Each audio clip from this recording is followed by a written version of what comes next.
process by which the liquid atoms of the molecule vaporize, that is, convert into gaseous phase after gaining sufficient energy by means of boiling, is known as evaporation. This process involves the removal of vapor from the liquid surface below its boiling point. So, vaporization is the result of exposing water to air, thus converting the liquid molecules into water vapor, rising up and forming the clouds. So the term evaporation refers to slow vaporization of liquid or the reverse of condensation. It is a type of phase transition in which the molecules in a liquid state, that is water, convert into gaseous state, that is water vapor. When a substance is exposed to a significant volume of gas, it results in evaporation, involving gradual removal of liquid from that substances. And the evaporation and the vaporization are not completely the same. For example, you can say the mercury and rubidium, which undergoes the vaporization but not evaporation. However, water molecules in a glass do not possess enough heat energy to escape from the liquid surface. Otherwise, the liquid would have rapidly converted into vapor. The molecules collide with each other and transfer energy in various degrees. Sometimes the transfer of energy for a molecule is one-sided near the surface, thus enough energy is escape here. So the objective of these evaporation chapter is it reduces the bulk and weight of the fluids, thus allowing the efficient transportation of important products and storage of the solid. It efficiently removes the large amounts of moisture before a food material enters a dehydration process. Example, manufacturing of milk powder, you can say. Third objective will be it reduces the water activity by increasing the concentration of soluble solids in food materials for the preservation. Example, I can cite here the manufacturing of sweetened condensed milk. Okay, so we will going to discuss this evaporation chapter in detail. So the evaporation, basically it is a unit operation which convert the liquid into a vapor and leaving behind a concentrated solution or a higher boiling point liquid. As far as the uses of this evaporation is concerned, it is helpful for the removal of water from the foods. It also gonna provides the microbial stability. It reduces the chemical reaction. It reduces the transportation and storage cost. Okay, moreover, at the end of the chapters I will going to elaborate on the different types of the application with respect to this evaporation chapter. Next, if you could able to see this diagram, then you'll come to know how that evaporator is gonna normally work together with respect to the another vacuum pump or without vacuum pump. So the basically the component of an evaporator basically consists of, first is your heat exchanger, second will be your vacuum, third would be the vapor separator, and fourth would be your condenser. So if you could able to understand this diagram, then you can able to understand the mechanism concerns with this evaporation. So the vapor demister feeds seawater, evaporator tubes, brine, condensate, and heating steams. These are the solid what you can say the labeling condition, normal labeling conditions for a simple evaporator. Okay, so we will see the properties which are related with the evaporating liquids that influences the process of evaporation. So the first property would be your concentration. As the concentration increases, the viscosity and density increases, thereby the boiling point of solution increases. Second would be your foaming, so wherein the solutions like organic compounds tend to foam during the vaporization, and the foam is carried away along with the vapor heavy entrainment. The third property would be your scaling up. So solutions deposits scales on the heating surface, that is U, which drastically decreases and leads to shutdown of the evaporator. The fourth property would be your temperature sensitivity, wherein the all pharmaceuticals product or of fine chemicals and foods are damaged when heated to moderate temperatures for relatively short times. So special techniques are employed to reduce the temperature of the liquid and time of heating. The fifth property would be your material of construction, wherein the evaporators are made of some kind of steel. However, many souls attacks ferrous metals and are containment by them. Copper, nickel, stainless steels can also be used. We will going to see here the single effect evaporation and multiple effect evaporation. So as far as single effect evaporation is concerned, when a single evaporator is used, the vapor from the boiling liquid is condensed and discarded. This is called as single effect evaporation. Basically, it is simple but utilizes the steam ineffectively. To evaporate 1 kg of water from the solutions, we required 1 to 1.3 kg of steam. As far as multiple effect evaporation is concerned, increasing the evaporations per kg of steam by using a series of evaporators between the steam supply and condenser is called as multiple effect evaporator.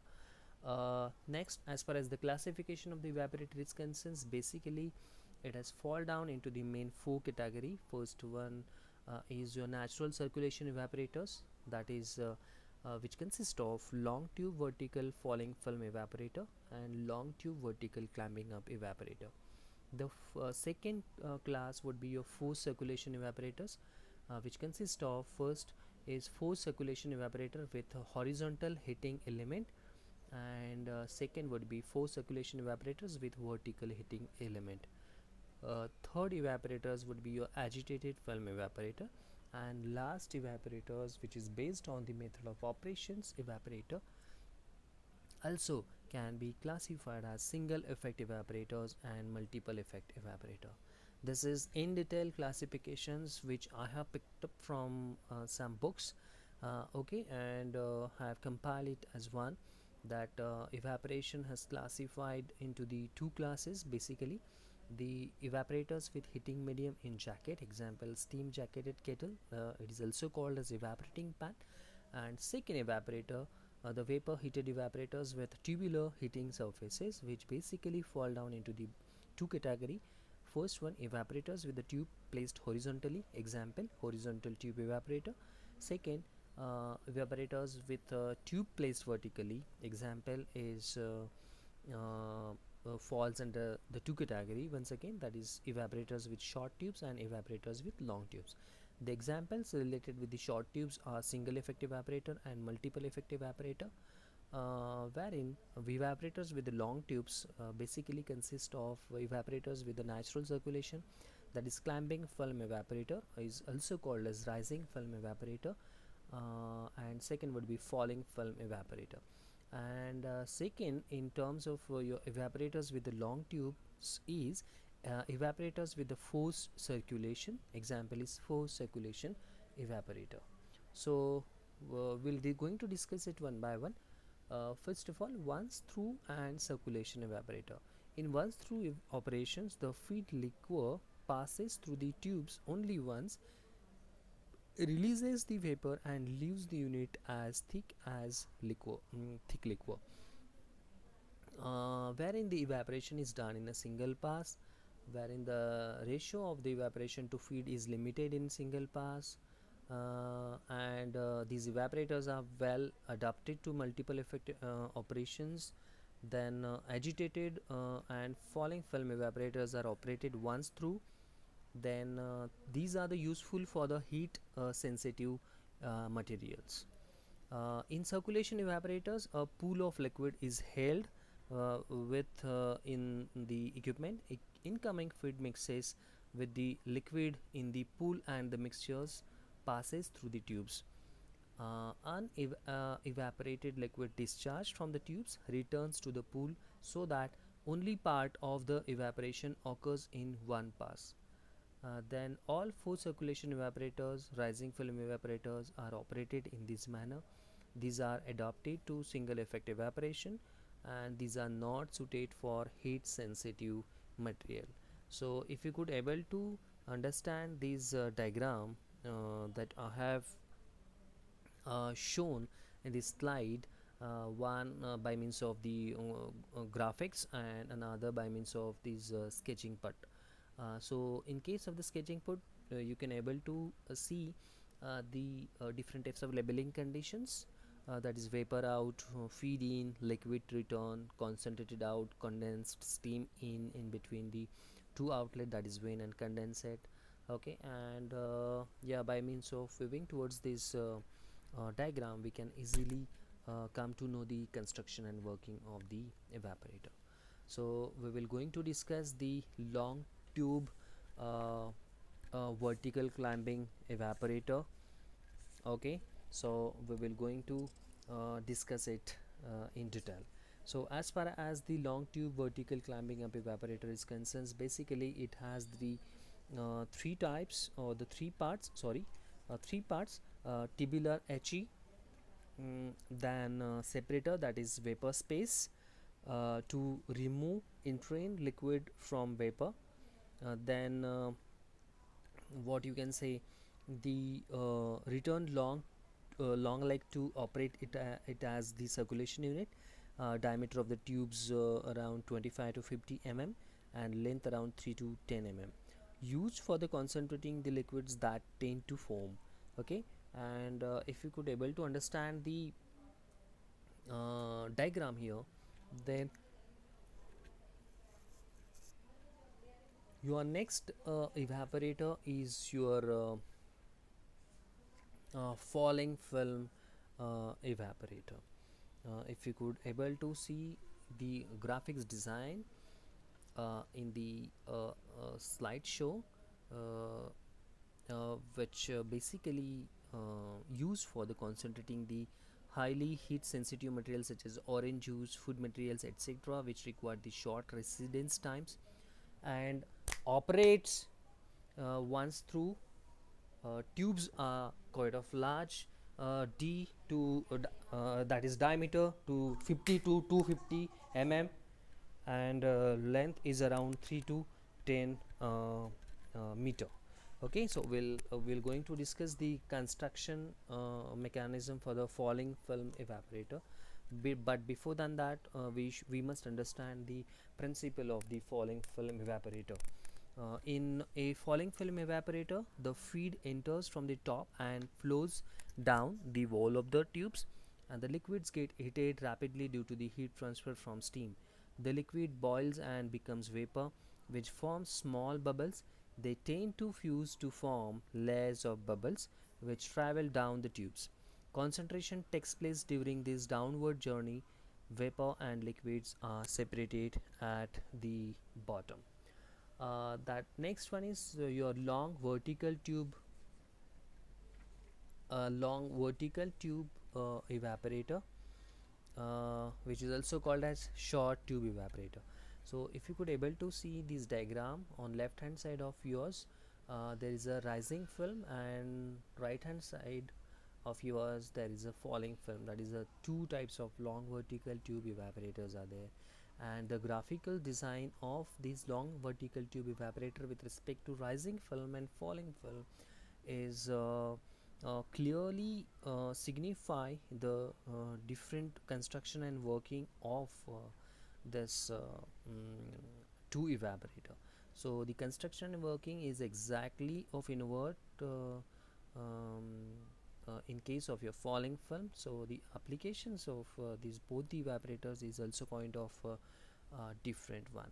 So basically the principle of this long vertical tube evaporator, in a standard evaporator, in a sense, that is liquid is passed through the vertical tubes and the steam is supplied from the outside the tubes.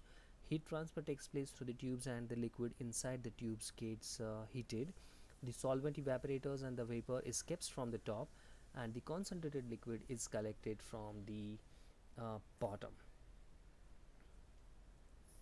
Okay, So this is your industrial sort of what you can say, the mechanism of this vertical type of evaporator. Okay, so it seems to very difficult to get in, but when we're going to see the construction working of each and every evaporators, whatever it has mentioned in your syllabus of by which has been designed by the SPPU, so then it is quite of easier to get in the construction working mechanism, advantage, disadvantage and application of the each and every evaporator. The first we will going to see the steam jacketed kettle. uh, the steam jacketed kettle, the principal concern with this is a steam is supplied to a jacket kettle, that is evaporating pan in which the aqueous extract is placed. Steam gives out heat to the kettle. The heat is transferred to the aqueous extract by conduction and convection mechanism, and the temperature rises and escaping the tendency of the solvent molecules into vapor increases, wherein the stirring further enhances the vaporization of the solvent molecules. Okay, so this is exactly the very simple mechanism of steam jacketed kettles is. If you could able to see this diagram, it's very easy actually to sketch out uh, for the steam jacketed kettle.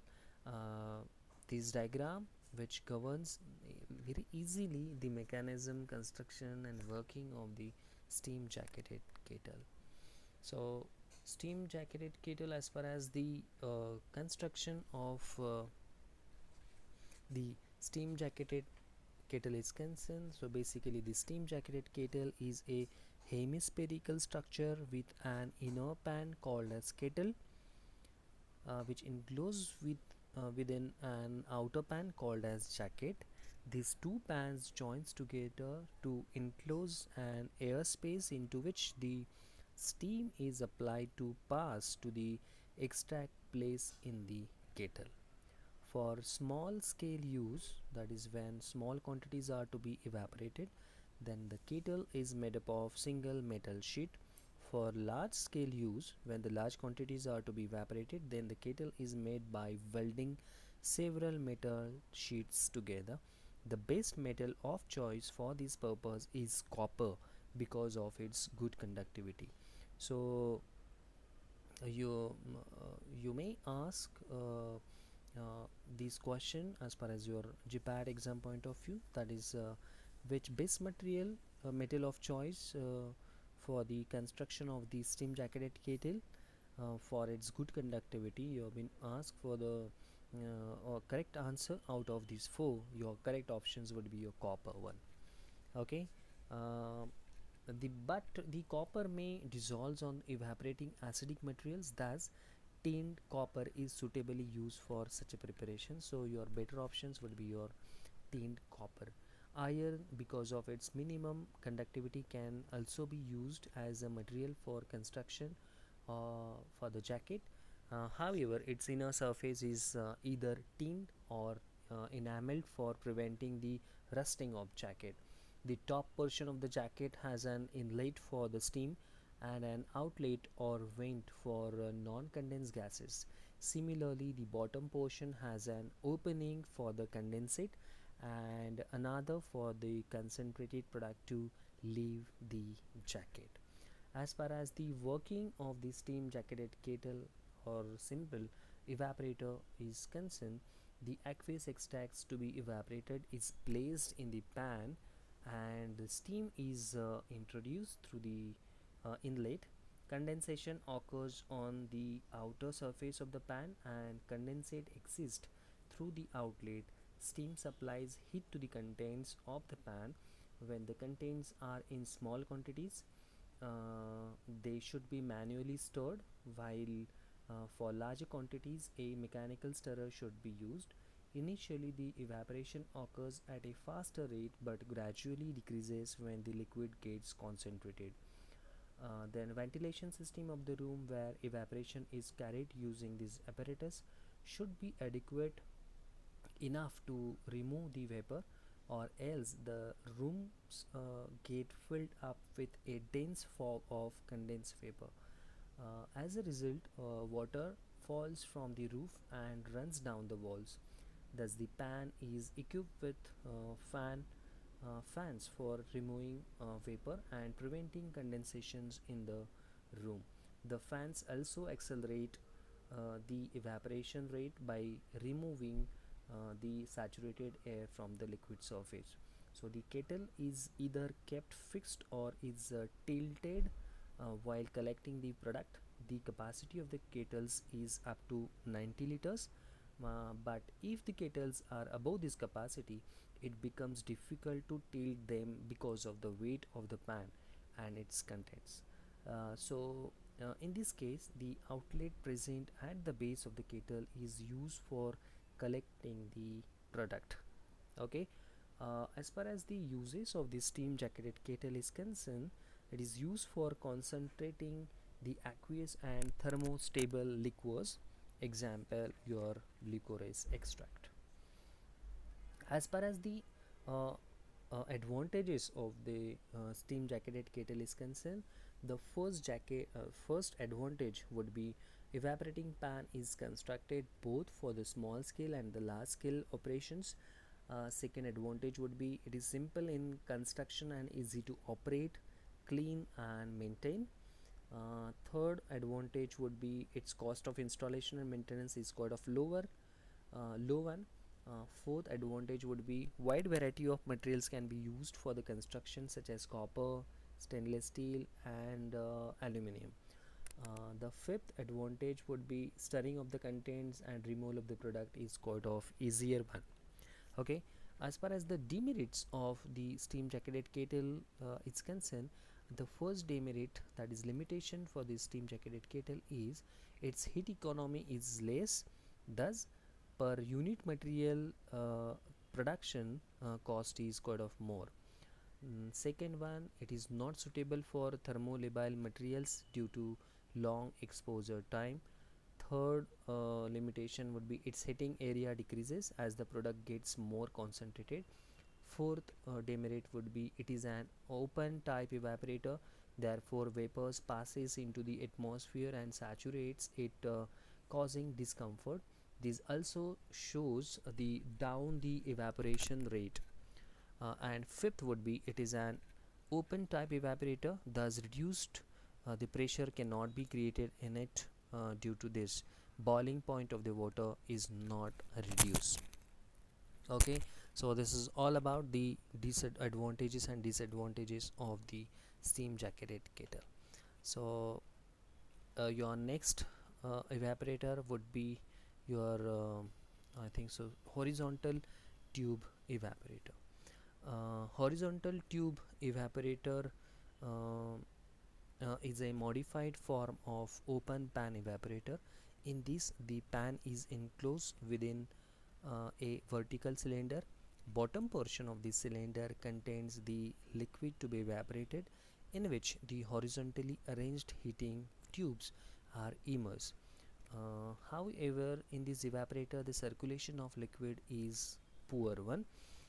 The principle of this horizontal tube evaporator is in horizontal tube evaporator, the steam is introduced into the horizontal tube, which are immersed in a pool of liquid to be evaporated.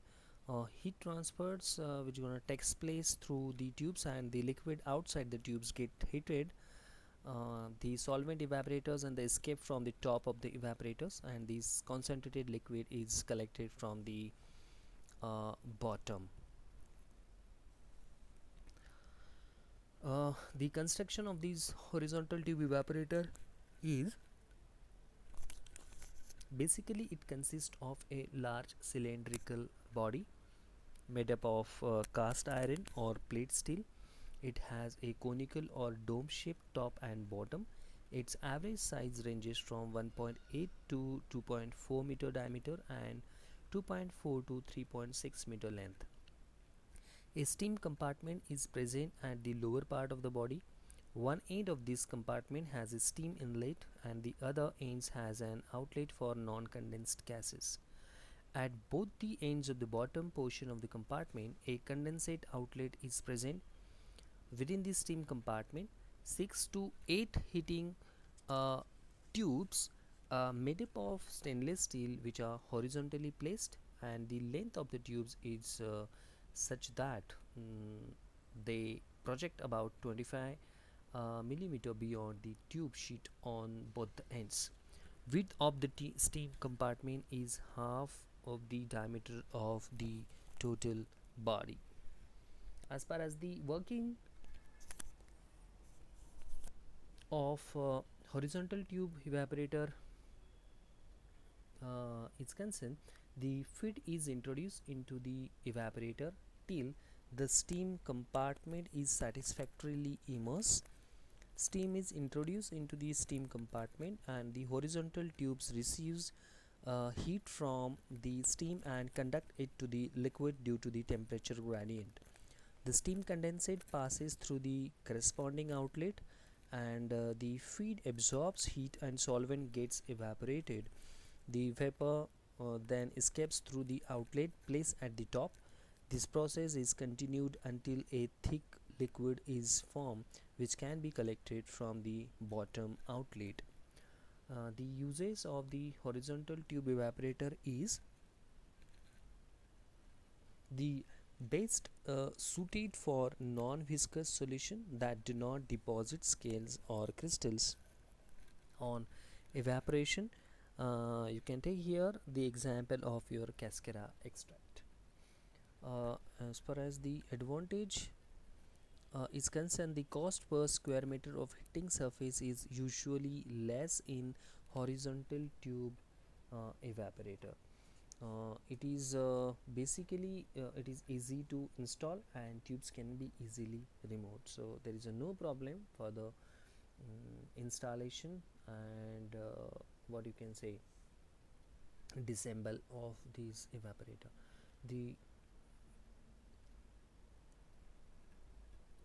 limitation of the horizontal tube evaporator is it requires a large heating area, and second limitation would be it is not used for a thermolabile material and crystalline product. Next would be your clamping film evaporator. That clamping film evaporator is also called as rising film evaporator. The clamping film evaporator has advantages of high heat transport coefficient and short residence time for the liquid to be evaporated.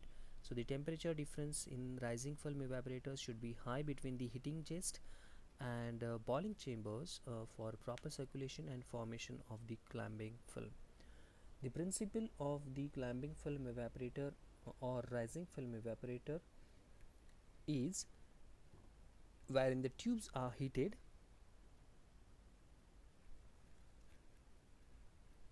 externally by steam. The preheated feed enters from the bottom and flows up through the heated tubes.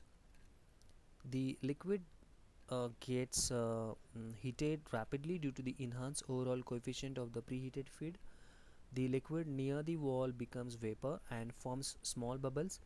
These tend to fuse to large bubbles which travels up in the tubes along with the entrapped slug. The liquid films are blown up from the top of the tubes and strikes entrainment separator, that is deflector, kept above. This throws the liquid concentrated down into the lower part from where it is withdrawn. The construction of this clamping film evaporator basically consists of a heating unit with steam jacketed tubes which are long and narrow and held between two plates. At the top of the vapor head and a deflector or entrainment separator is present. If you could able to see this diagram, the evaporator carries an inlet for the steam. There are two outlets for this evaporator. One is vent and another is condensate. The feed inlet and the product outlet is at the bottom of the steam compartment. The working of the clamping film evaporator. The preheated liquid feed to be evaporated is introduced through the inlet provided at the bottom. The height of the liquid column is kept 0.6 meter or 1.2 meter above the bottom tube sheet. The steam introduced through the inlet enters the spaces outside the tubes. Heat from the steam gets transferred through the walls of the tubes to the liquid, which vaporizes, forming small bubbles. These bubbles fuse to form a large bubbles of the width of the tubes, which while moving up the tubes trap a part of the liquid known as slug. This slug is blown up in the tubes with the formation of more vapors. As a result, the liquid spreads over the wall of the tube, forming a film undergoing the rapid vaporization. And the liquid concentrate and the vapor mixture ejects from the top of the tubes at a high velocity. The entrainment separators prevents the entrainment and also breaks the foam, and the vapor escapes from the vapor outlet at the top, and the concentrated product is collected from the bottom outlet. The uses of the clamping film evaporator, basically the thermolabile substances such as insulin, liver extracts, and vitamins can be concentrated.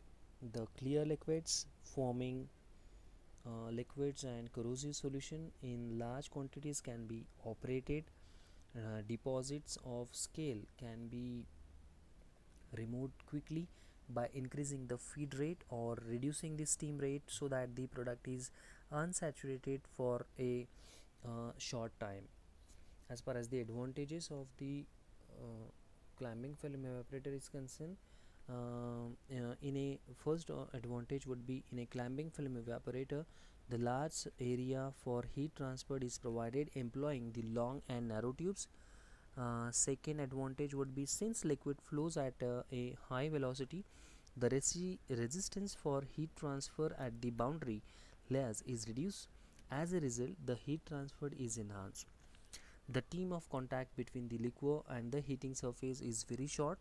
The liquid is in the heater for 1 second while its residence time is 20 seconds in the evaporator. Hence, it is suitable for heat sensitive materials. Unlike short tube evaporator, the tubes are not submerged, so there is no elevation of boiling point due to hydrostatic head. It is a suitable for foam forming liquids because foam can be broken by an entrainment separator, and it requires the low hold up and small floor space. The disadvantages of the clamping film evaporator are is it is a expensive, construction is quite of complicated.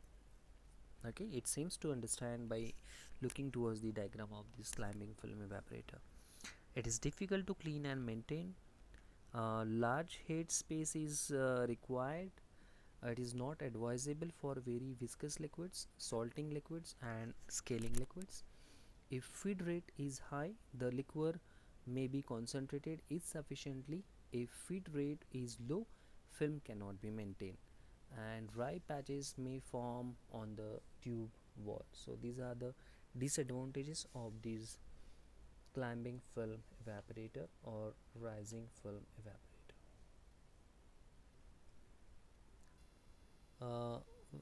Next one is your forced circulation evaporator. In natural circulation evaporators, the liquid enters with velocity 0.3 to 1 meter per seconds, and generally the heat transfer coefficients are very low, particularly with viscous liquids. By increasing the velocity of the liquid flow, generally 2 to 6 meter per seconds, through the tubes, heat transfer coefficient increases enormously, and it also prevents the scale formation on heating surfaces. Basically, these forced circulation evaporators are of two types. One is horizontal heating element and another is your vertical heating element. So we will going to discuss first, that is forced circulation evaporator. The Forced circulation evaporator is used to avoid either crystallization or boiling of the product on the heating surface due to the falling characteristics of the product. In this evaporator, the flow velocity in the tubes should be high, for which have high capacity pumps are required. The principle of the forced circulation evaporator is wherein the liquid is circulated through the tubes at high pressure by means of pump. Hence, the boiling does not takes place because boiling point is elevated. Forced circulation of the liquids also creates some form of agitation. When the liquid leaves the tubes and enters the vapor head, pressure falls suddenly. This leads to the flashing of the superheated liquor, thus the evaporation is effected. The construction of the work construction of the forced circulation evaporator, basically it consists of steam jacketed tubes which are held between two tube sheets. The tube measures that is 0.1 meter inside diameter and 2.5 meter long. The part of the tubes projects into the vapor head, that is flash chamber, which basically consists of the deflector. The vapor head is connected to a return pipe which runs downwards and enters into the inlet of a pump. The working mechanism of the forced circulation evaporator, basically the steam is introduced through the inlet into the calandria. Calandria is nothing but your heating tubes. The feed is introduced through the provided inlet and is forced by the pump to the tubes with a positive velocity. While moving upwards through the tubes, the liquids heats up and boils. The vapor liquid mixtures rushes out of the tubes at a high velocity and strikes the deflector, which throws the liquid downward. This step is also necessary for an effective separation of liquid and vapors. The separated vapors enters the cyclone separator and escapes through the outlet. The liquid moves down the return pipe to the pump for further evaporation, and this continues till the desired concentrated product is obtained, which is collected. So this is all about the construction working of forced circulation evaporator. So this is your forced circulation evaporator diagram, where you could easily get able to understand the principle, construction and working of forced circulation evaporator. The next diagram is related with the forced circulation evaporator itself, but it is of typically of the industrial scale up type. So as far as the horizontal and vertical heating element is concerned, if you could able to see this diagram, then you will come to know very easily. When you will come to know the labeling conditions of individual horizontal and vertical heating element, then we'll have to compare here the construction and working of both horizontal and vertical heating element here. Then we'll the construction and working of horizontal heating element, it is exactly invert in case of vertical heating element. Okay. Next would be your industrial based forced circulation evaporator. Okay, wherein we'll come to know very easily how that mechanism is gonna takes place and how the construction working of this forced circulation evaporator. The advantages of the forced circulation evaporator, basically it is used for concentrating the heat sensitive materials. High transfer coefficient obtained even with the viscous solution.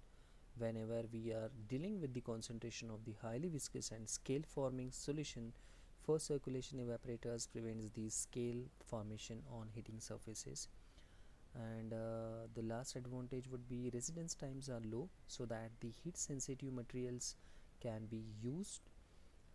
Disadvantage of the forced circulation evaporator is It has a high residence time for the liquids, and it is expensive because of the pump required for the liquid circulation. As far as the application of this evaporator is concerned, it is wisely used in the industry for the salting, viscous and scale forming solution. It is used for concentrating the heat sensitive material. It is used for insulin and liver extract. It is suitable for corrosive solution. It is suitable for crystallizing operations, where crystals are to be suspended at all the times. So this is all about the construction, principal construction working, uses, merits and demerits of forced circulation evaporators. Next we will see the agitated film evaporator. Basically the resistance to heat transport lies on the liquid side. By mechanical agitation of the liquid we can reduce the resistance. It is modified falling film evaporator with a single jacket tube containing an internal agitator. The advantages of these agitated film evaporator is it gives the high heat transfer coefficient even with the very high viscous and heat sensitive liquids such as gelatin, rubber, latex, antibiotics and fruit juices. Disadvantage is but these are very costly and will be having smaller capacities. Maintenance is kind of difficult because of the many moving parts.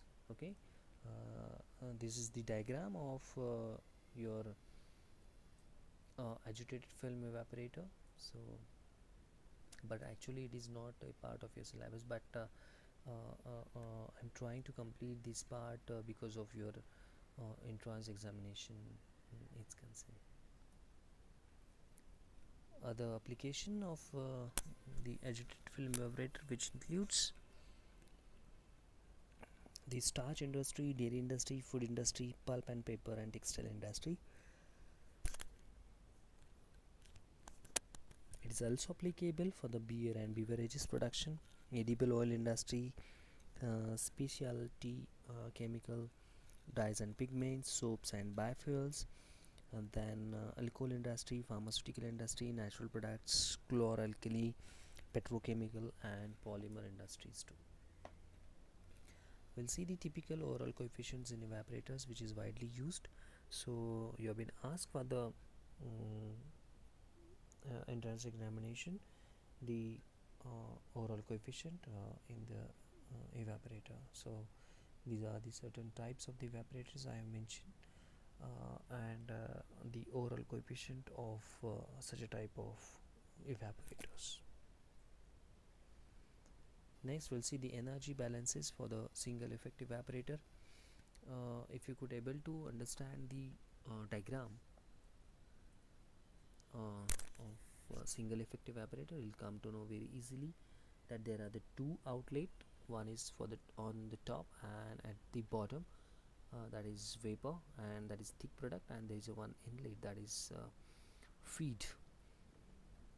The third outlet, it is in the form of condensate, which is in the middle part of your single effect evaporator, and another inlet is your saturated steam. So there is a two inlet and three outlets are there.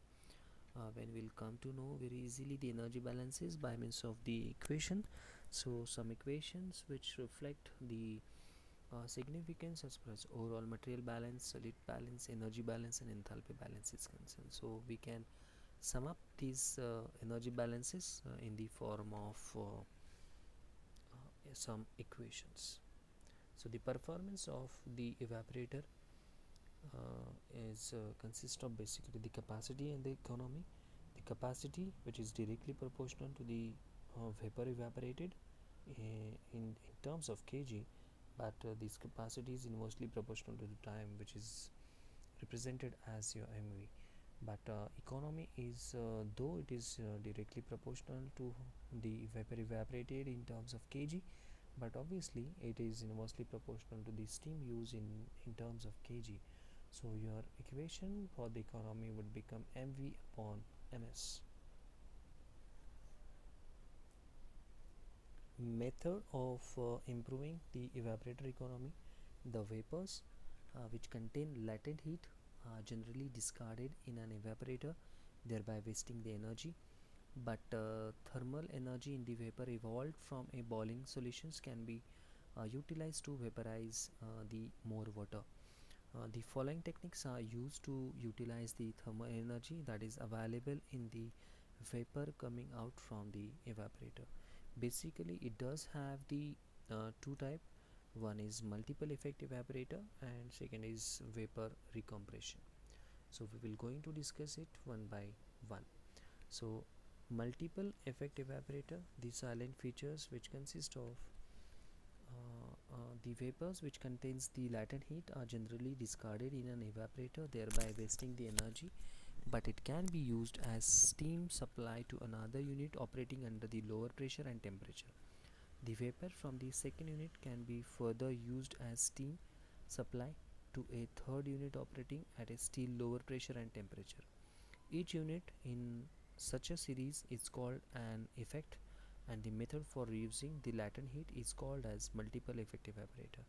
In the case of multiple effect evaporators, the economy increases at the cost of capacity. So the operating cost is same, but the capital cost, repair and maintenance cost is increases with increasing number of effect. So we will see here the triple effect evaporator with parallel feed arrangements. So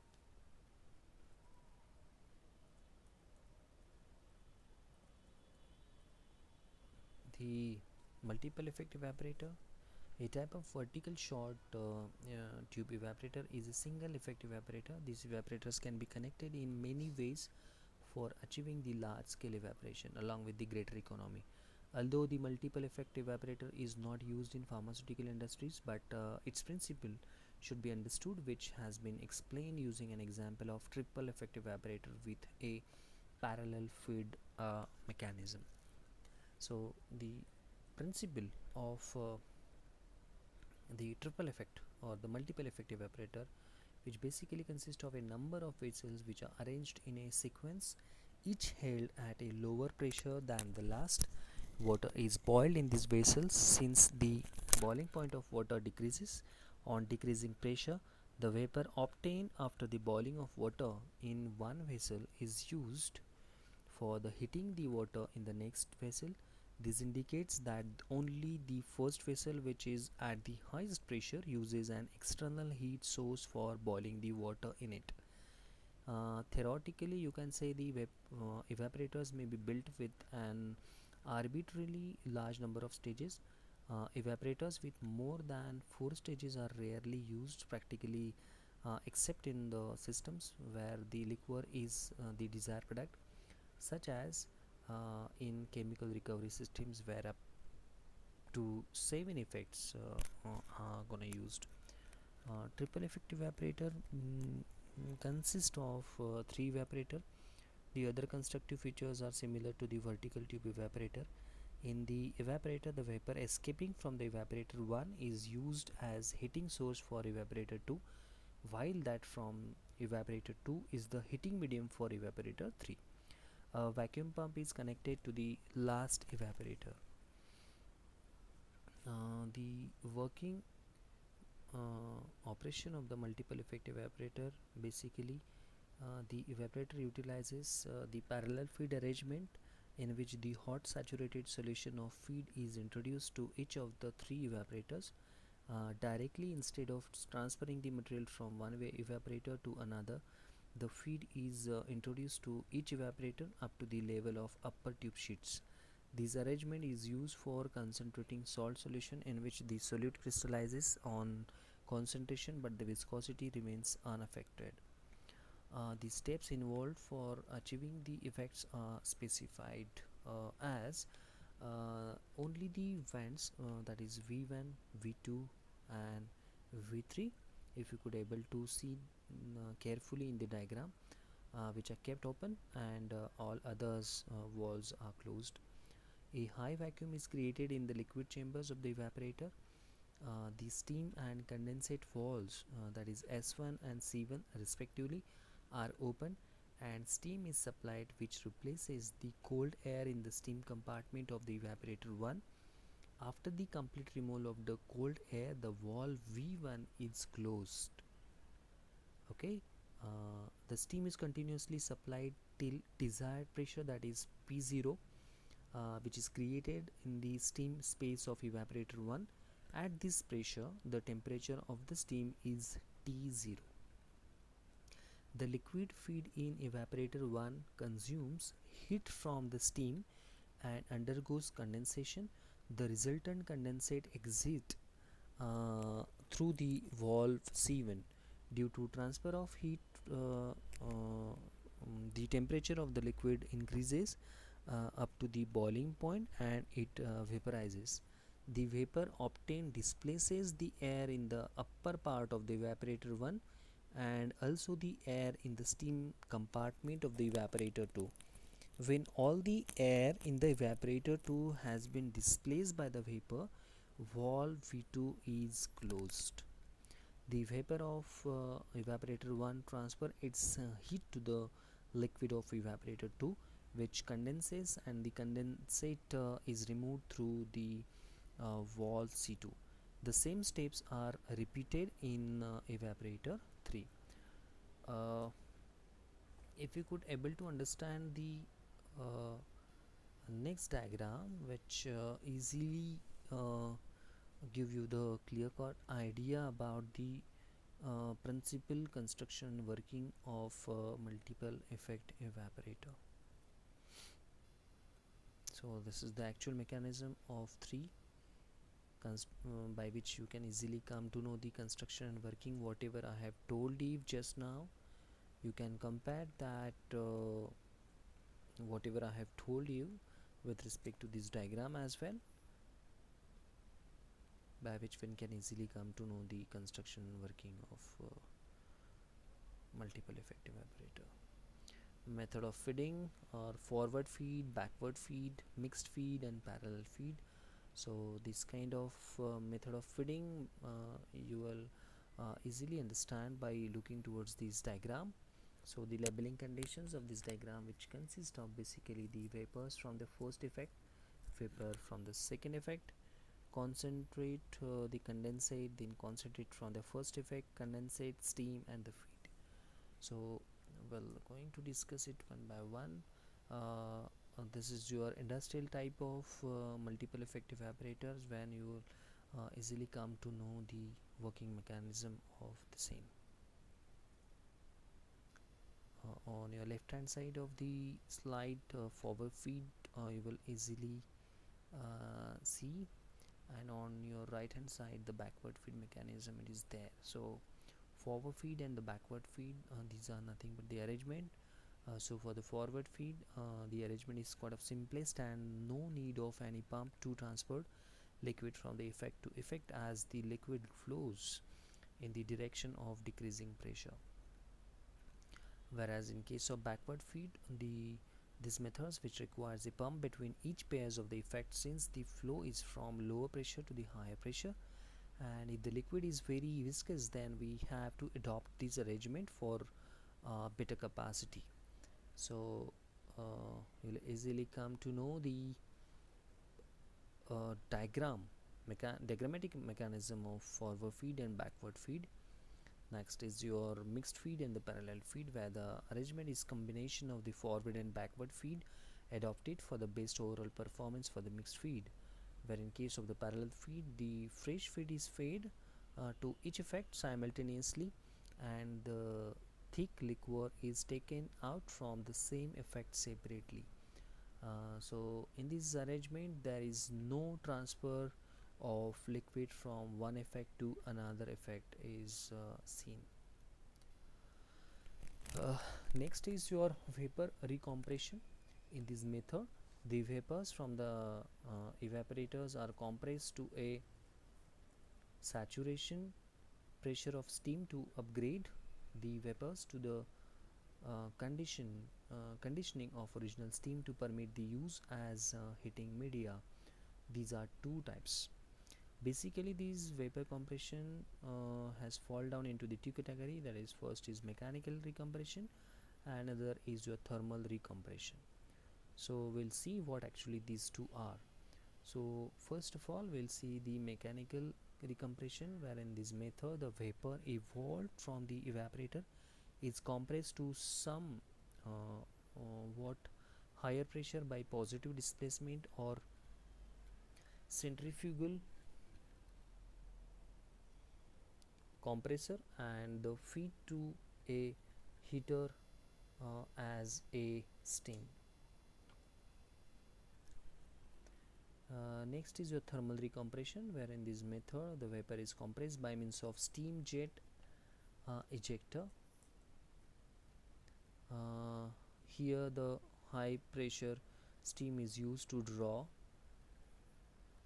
and compress the major part of vapors from the evaporator. So the thermal recompression is better suited than mechanical recompression to vacuum operation, wherein jets are cheaper and easier to maintain than compressor. The disadvantages of this thermal recompression, which include the low mechanical efficiency of jets. If you could able to understand the diagram, then we'll come to know very easily the construction and working of this thermal recompression. Okay, so this is all about the construction working mechanism for the thermal recompression. We'll see the different types of the factors which affect the capacity and the economy, where the equation which signify the effect of capacity and the economy over the evaporators. So the small q is equal to capital U in multiplied by small capital A multiplied by temperature difference. So ultimately your equations would become capital U multiplied by capital A multiplied by T minus Tf, that is total difference. So the capacity for the single effect and the multiple effect is quite of different. So where in case of the single effect, we'll come to know the temperature of the feed is required, boiling point elevation, liquid head and friction, overall heat transport coefficient, that is Hi and H0. Where in case of your multiple effect, the temperature of the feed, boiling point elevation and liquid head and friction is quite of more important.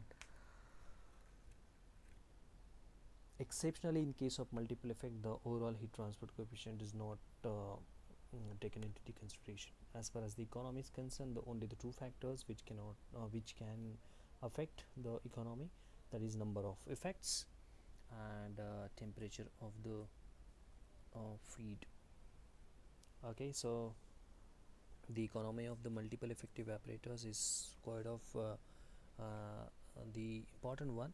So the quantity of vapor produced per unit steam introduced is the economy of multiple effect evaporator. I am going to repeat it. The quantity of vapor produced per unit steam introduced is the economy of multiple effect evaporator. The feed is introduced into the evaporator at a temperature equal to its boiling point. Thus, no additional heating sources is required for increasing the temperature of the feed, and the steam supplied condenses and gives heat of the condensation, which gets transferred to the liquid. This heat now serves as the latent heat of the vaporization. I am going to repeat this sentence, that the steam supplied condenses and gives heat of condensation, which gets the transfer to the liquid.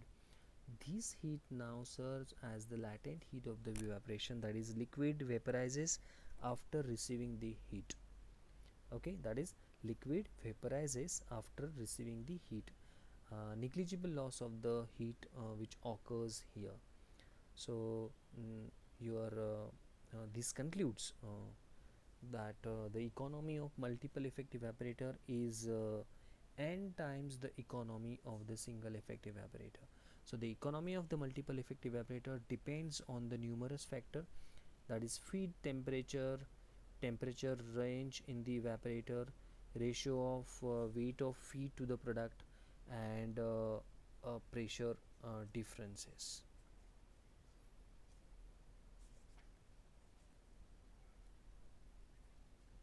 Okay, so uh, therefore the economy of multiple effective evaporator is quite of more important.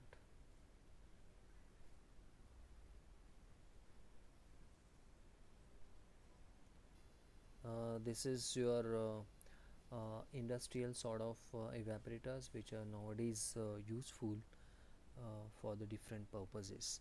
So I'm going to summarize here the part which we have focused for the evaporation chapter. uh, Evaporation is basically a process of vaporizing large quantities of volatile liquid to obtain a product of concentrated fluid. The fluid is a solution or a suspension which is obtained from the extraction or bulk drug production. If the volatile liquid is water, it can be left into the atmosphere. If the liquid is an organic solvent, then solvent is removed in a closed process so as to ensure the economy and environmental safety. So evaporation is a surface phenomenon and boiling does not occur here. Thus evaporation is a slow and often the solvent is removed by a boiling liquid. This step has become an operational necessity. The latent heat of vaporization is provided and normally the steam is used as a source of heat. Evaporation is a downstream operation and the next operation is usually the crystallization or the drying. Vaporization unit operation Evaporation unit operation is essential in the manufacture of the bulk drugs, manufacturing of biological product, etc. So the several factors are considered in order to increase the rate of evaporation. So the few factors are temperature, vapor pressure, surface area, moisture content of the feed, and type of the product required, time of evaporation, etc. So the rate of evaporation is controlled by the rate heat transfer. Okay, and the last evaporator is connected to a vacuum pump, whatever we had seen just now, and this economy is quite of achieved one. And the critical attributes of the quality for the evaporations are the temperature of feed, temperature of evaporator, rate, ratio of weight of feed to product, and the pressure difference. Okay, so here we have done with our second chapter of unit 2, that is evaporation. Next we will going to see our next chapter, that is third chapter in unit 2, that is distillation. Okay, thank you very much.